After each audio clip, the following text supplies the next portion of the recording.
stockings, and then there's a black velvet patch here and there. Julie Newmar and Adam West both played two of the most iconic characters in television history, Catwoman and Batman, in the legendary 1966 series. Their chemistry was electric, and together they defined an entire era of superhero storytelling. But while Batman and Catwoman stole the hearts of the viewers, behind the scenes, things were far more complicated than you could have ever imagined. Adam West's personal life was far from glamorous, and he had to deal with some extremely difficult challenges that most fans never heard about.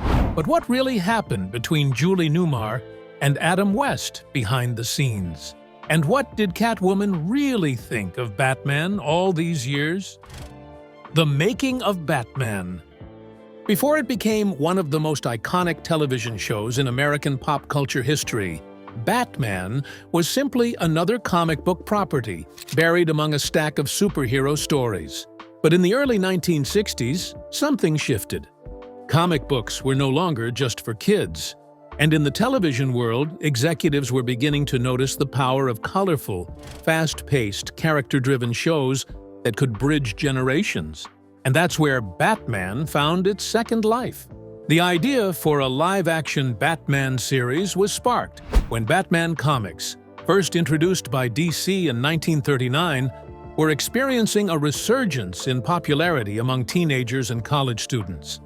The character had staying power, but the tone of the comic books had grown darker over the years, especially during the Cold War era. And so ABC executives, looking to stand out in a highly competitive network landscape, saw an opportunity to take the beloved caped crusader, strip him of his shadowy tone, and reinvent him as something entirely new, bold, absurd, and impossible to ignore. And so William Dozier, a television producer who didn't read comic books and openly admitted he found Batman ridiculous, took on the job. Dozier pitched a new and different vision. He wanted to create a satirical, over-the-top, brightly colored, almost cartoon-like version of the hero. He wanted to make the show a live-action comic strip that didn't take itself too seriously. And it worked. Once the show got the green light, the search for Batman himself began. Hundreds of actors were considered for the role, but only a few made it to the final round. One of the leading contenders was Lyle Waggoner, a handsome, up-and-coming actor who certainly looked the part. But, according to the casting director, he lacked something the character needed to have. But then came Adam West, an actor who had been bouncing around Hollywood with guest roles and commercials. It was his performance in a Nestlé Quick commercial that caught everyone's attention. In the ad, West spoofed a James Bond-type character with exaggerated charm and deadpan seriousness, which was exactly the tone Dozier wanted for Batman. The commercial wasn't just funny, it was a revelation. And here was a man who could play absurd dialogue completely straight, with a square jaw and a glint of self-awareness. Adam West was offered the role. And just like that, Batman had its leading man, a hero who didn't need to wink at the audience to let them in on the joke. But after casting the role of Batman, the next challenge was casting Catwoman. They needed someone magnetic, someone who could command a room without raising her voice, someone both mysterious and bold, playful, yet dangerous. And they found that in Julie Newmar. By the time she was cast as Catwoman, Julie Newmar had already built a reputation for being a striking stage actress and dancer, with an almost statuesque elegance. She was over 6 feet tall in heels, with a deep voice and a commanding presence. Producers believed she could bring something unique to the role of Catwoman. Not just seduction, but style and strength. But Newmar wasn't interested in being the typical femme fatale.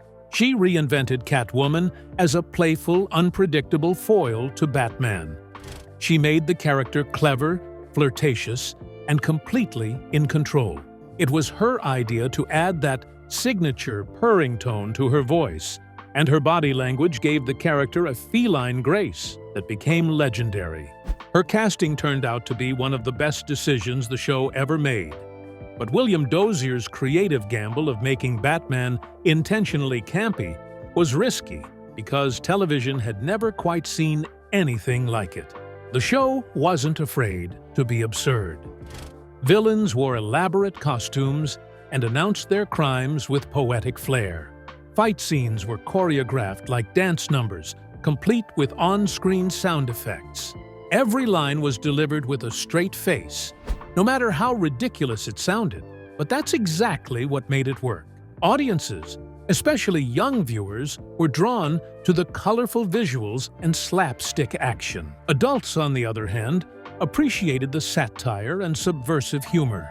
The show walked a fine line between parody and homage, and it managed to appeal to everyone. Critics didn't know what to make of it at first, but it didn't matter, because by the end of its first season, Batman was a certified hit. Batman premiered on January 12, 1966, and within weeks, it became one of the highest-rated shows on television. ABC had originally ordered 2 episodes per week, and the format worked perfectly. Millions of fans tuned in to see Batman and Robin square off against villains like the Joker, the Penguin, and, of course, Catwoman. By the summer of 1966, the Batman phenomenon was in full swing. Merchandise flew off the shelves. Lunchboxes, costumes, toys, even Batmobiles for kids. Batman and Robin became household names. And Adam West, who had struggled for recognition for years, became a bona fide star. The show earned 3 Emmy nominations in its first year, including one for Outstanding Comedy Series. It didn't win, but the cultural impact was undeniable. Years later, Batman would be honored at the TV Land Awards, with Adam West and Bert Ward recognized as favorite Crime Stoppers between 2004 and 2008. What set Batman apart wasn't just the action or the humor, it was the chemistry between the cast, especially between Adam West and Julie Newmar. Even in an era where romantic tension was often suggested rather than shown, Batman was bold enough to lean into the electricity between Batman and Catwoman. Whenever Julie Newmar shared the screen with Adam West, something happened. Their dynamic shifted.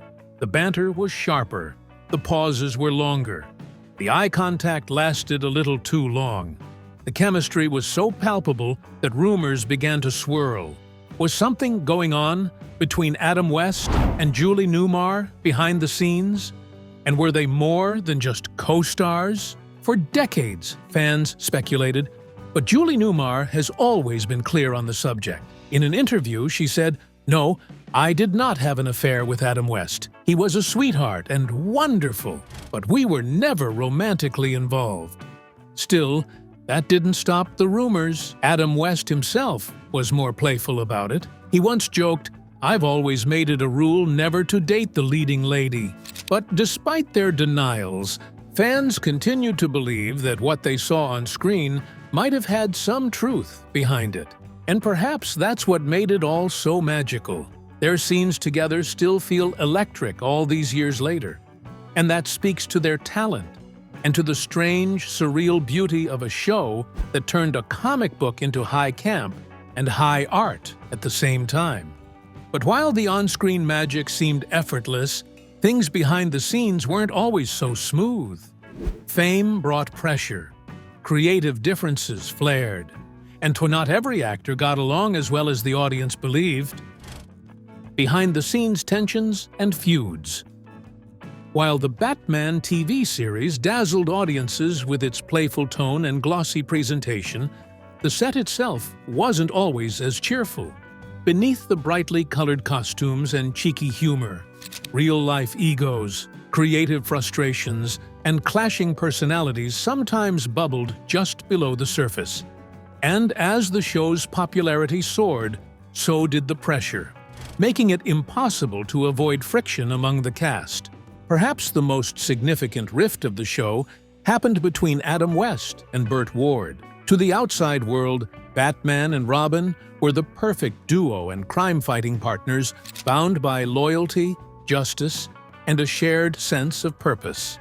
But off-camera, the relationship between Adam West and Bert Ward, who played Robin, wasn't quite as harmonious. From the very beginning, Bert Ward, who was much younger and relatively new to Hollywood, struggled with what he saw as an imbalance in how the two stars were treated.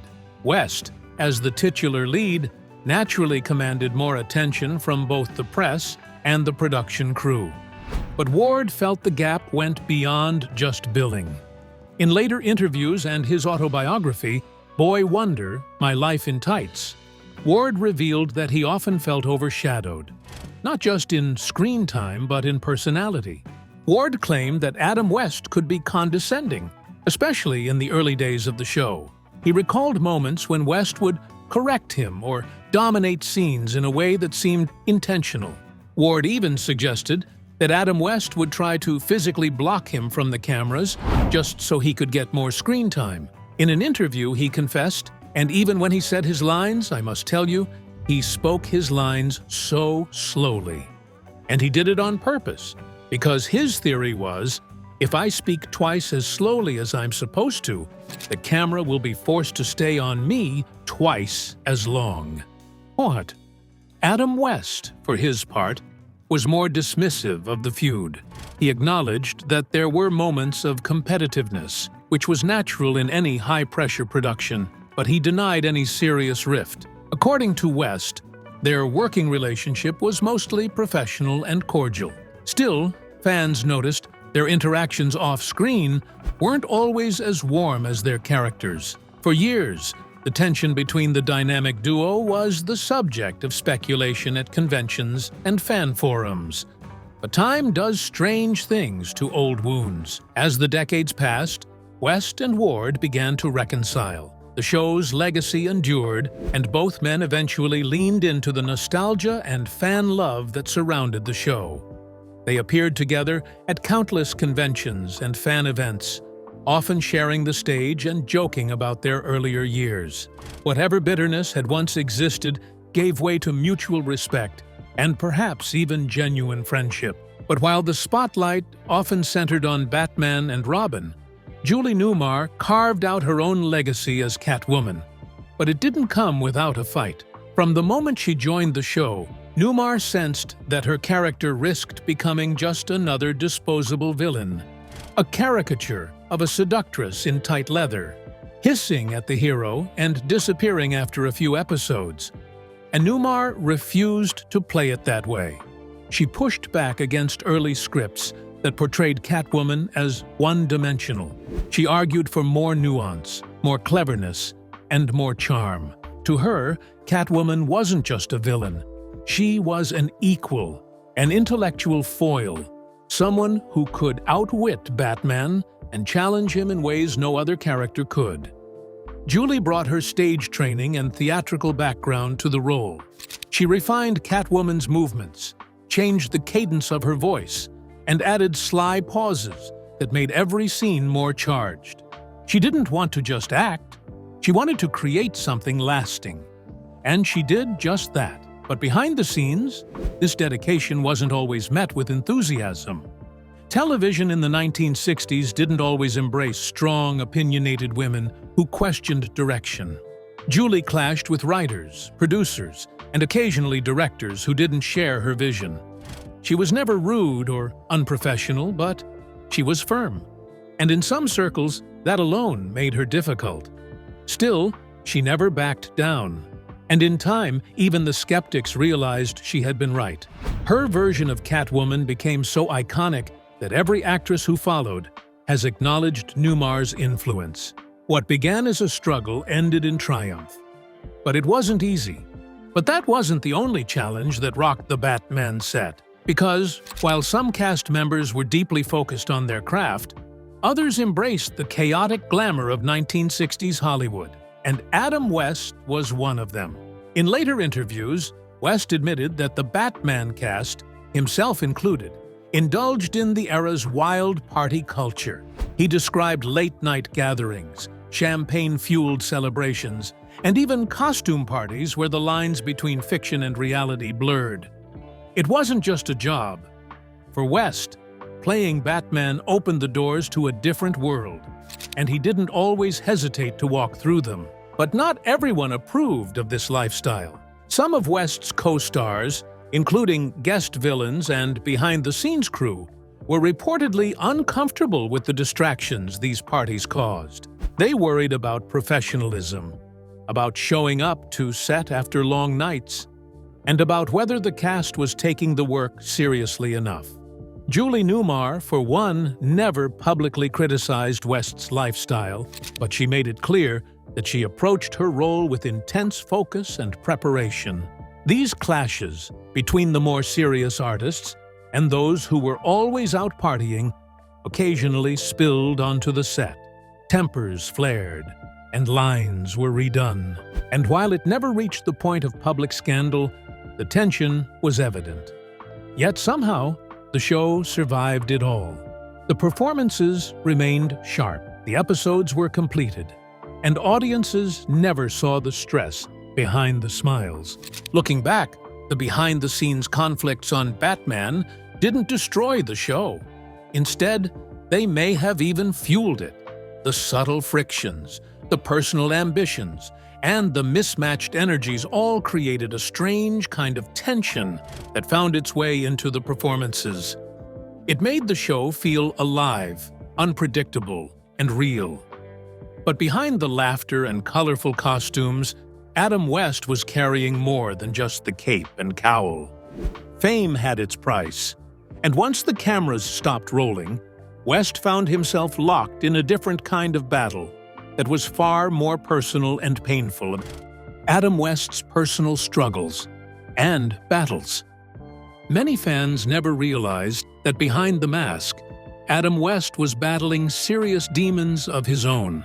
To millions of fans around the world, he was the embodiment of Batman, the charming, noble, and ever-composed caped crusader who faced villains with confidence and calm. But away from the cameras, West's life was far more complicated, and he was a man grappling with personal pain that had started long before he ever put on the cape. In fact, his childhood was marked by emotional turbulence that he rarely spoke about in detail during his career. His mother, Audrey, struggled with depression and alcoholism, and these early experiences had a deep and lasting impact on him. He would later admit that growing up in a home shaped by emotional volatility gave him both an inner toughness and a sense of emotional distance, two traits that would shape his adult life. West also inherited his mother's artistic side. Audrey had once been an opera singer, and she instilled in her son a love for performance and storytelling. But that same creative spark came with a heavy emotional weight.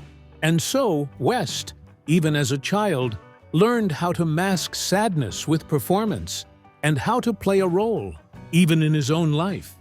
This learned behavior would follow him into adulthood. On screen, he was magnetic, but off-screen, he struggled to let people in. From the moment Batman debuted in 1966, West became more than just an actor. He became a symbol. He was the noble, unshakably calm, and eternally reliable Batman in the public's imagination. Children adored him, adults found him amusing, and producers saw in him a reliable ratings machine. But in reality, Adam West was also a vulnerable, sensitive man who was well aware of just how much he was being consumed by the role. In interviews decades later, he would admit that the pressure to live up to that image in public was exhausting. People never saw Adam West. They saw Batman, and sometimes it felt like he was disappearing. And while he never resented the fans who adored him, he quietly struggled with the weight of always needing to perform, even off-camera. Over time, that emotional weight began to chip away at his sense of identity, and it took a toll on him mentally. Mental health wasn't widely discussed in the 1960s. For a man like West, opening up about emotional struggles wasn't just uncommon. It was considered dangerous for one's career, but that didn't stop the turmoil from building. Over time, the constant public pressure and private loneliness led to an identity crisis. West didn't just feel misunderstood, he felt lost. The line between who he was and who he was expected to be became blurred. And once the show ended, that line didn't just blur, it vanished. The emotional toll of this pressure was devastating, and West, a man known for his effortless charm and charisma, began to unravel behind closed doors. Sadly, he turned to alcohol, just socially, at first, but then he began to rely heavily on it.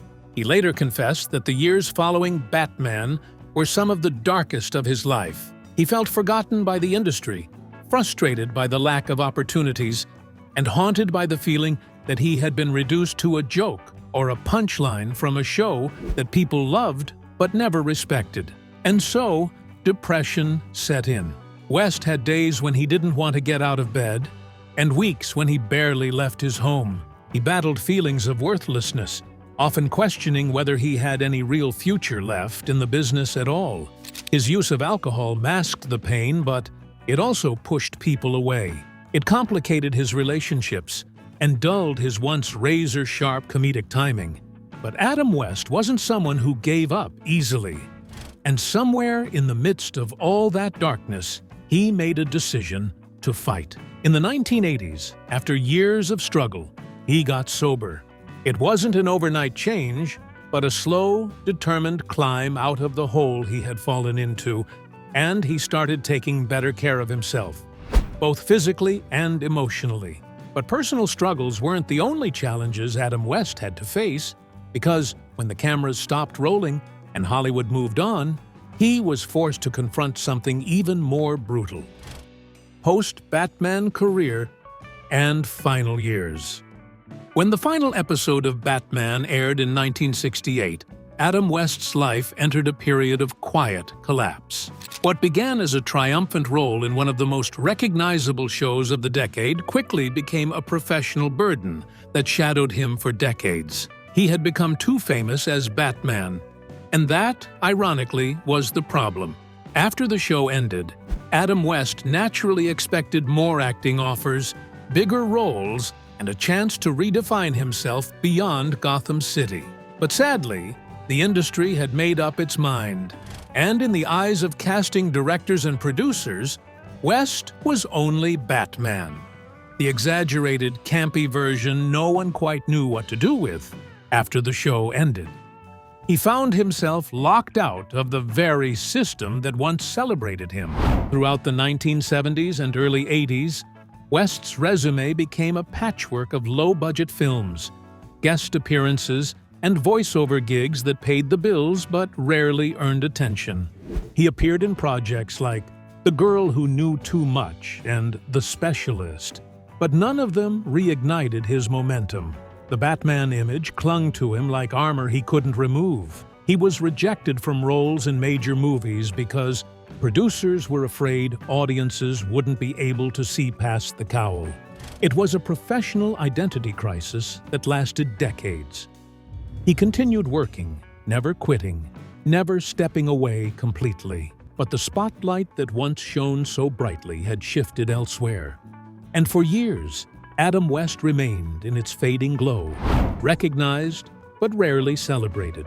But just as his career struggled, Adam West's personal life was also marked by turbulence. He married 3 times, and his first 2 marriages ended in divorce. His first wife, Billie Lou Yeager, whom he married in 1950, was part of his life before fame. But the pressures of Hollywood, combined with the rapid transformation of their world, fractured the relationship, and they divorced just a few years later.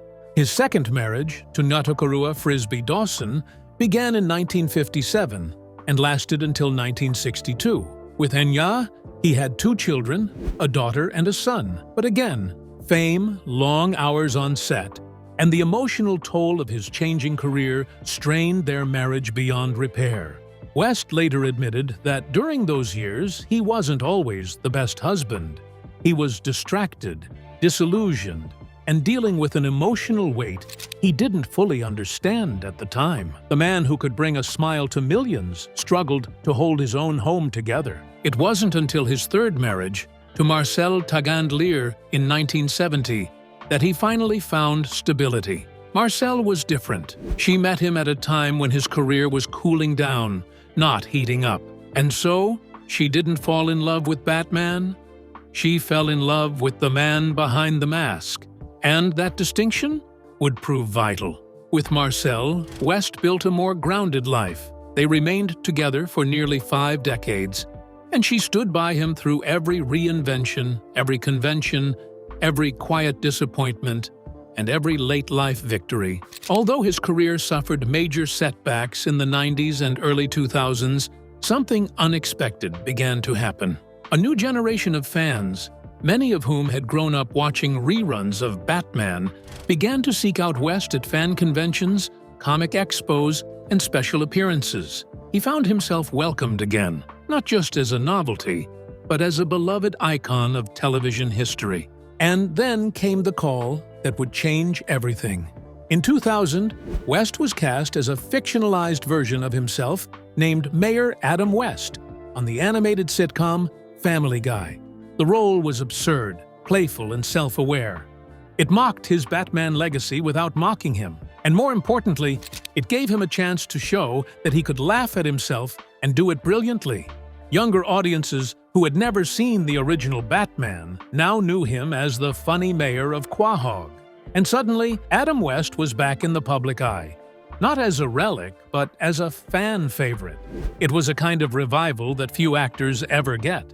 He didn't try to reclaim Batman. He didn't fight for dramatic respect. He simply embraced the status that had followed him for decades and turned it into a victory. By the 2010s, Adam West wasn't just remembered.